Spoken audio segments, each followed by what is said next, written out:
здание Центрального комитета Коммунистической партии и Совета министров Киргизской ССР возведено в 1956 году. В простонародье – дом правительства. В 1965 году его достроили, вследствие чего появились два крыла, зал заседаний и колонны.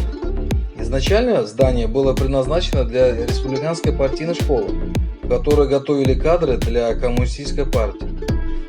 Но оно так понравилось руководителям страны, что решили сами обосноваться тут и проработали вплоть до 1984 года. В последующие годы в здании размещались Президиум Верховного Совета Киргизской ССР, Джохор Кеңеш, уже суверенного нашего государства, и правительство Кыргызской Республики. В данный момент здесь расположена администрация президента Кыргызстана. Кстати, дом правительства изображен также на почтовой марке 1966 года, вышедшей к 40-летию Советской Киргизии.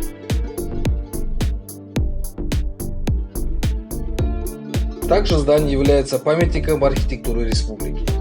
А авторами здания являются три архитектора: Назарьян, Семиджиев и Писарской.